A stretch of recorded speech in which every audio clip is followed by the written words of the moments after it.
But right now, we know that the president's running for re-election. Let's talk about it with Isaac Wright, partner at Forward Solutions Strategy Group, Democratic strategist who has worked on the Gore-Lieberman campaign and also the Hillary Clinton campaign in 2008, is tweeting at IZAC_Wright. Isaac, welcome. Thank you for being here. Good morning. How are you? So what's the difference between 2016 and 2020 for Donald Trump? It sounded the other night like he's running as an outsider, even though he's really inside Washington. Yeah, I mean, so he's still running against the establishment, even when he's become the establishment, which is an irony.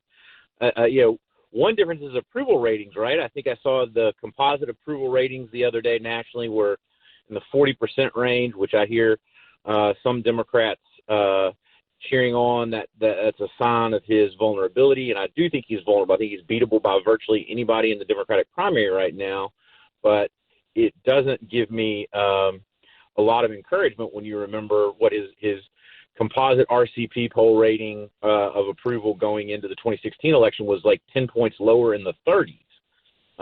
So it's all about the electoral college math. And there was a statement, I think it was in an interview in conjunction with his rollout from his campaign manager, who predicted an electoral landslide for Trump and alluded to the fact openly that for them it was all about figuring out an electoral college strategy. And if you look at the fact that Trump and Republicans are outspending Democrats massively in their online advertising right now, and what's been reported about that and how they're targeting key swing states already, they're looking at the electoral college math. And as Democrats, we have to remember that it's not just about the popular vote, as we've learned a couple of different times in 2000 and 2016. We have to expand our map. We have to do better in rural America, in the Midwest, in order to win this election.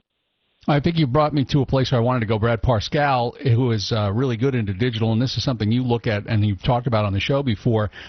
The digital aspect, very different from 2016, which was more, it seemed like a gut operation. This one has a lot more of that data-driven information available, do they not? That's exactly right.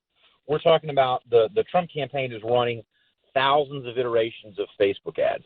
I mean, literally tens of thousands of different versions of ads online right now, and then combing through the data, the response rates of how people react to what color a button is to sign up, or to whether Trump is wearing a striped tie or a red tie, down to that level of finite minutia in their ad content, and taking all that data back, fine-tuning their campaign, and they're running up the score in terms of advertising and paid communication online in key swing states. And just by virtue of the primary dynamics with over 20 candidates, if you look at what is being spent in online advertising on the Democratic side, it's primarily aimed at Democrats, right? It's about the primary. It's about small dollar fundraising from Democratic voters.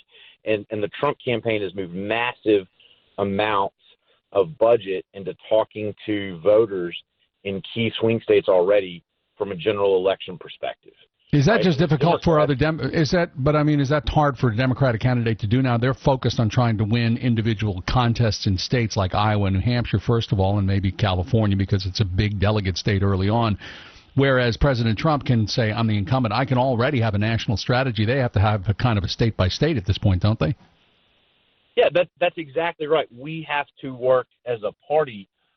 Progressives have to work to make up that disadvantage while the primary is settling out.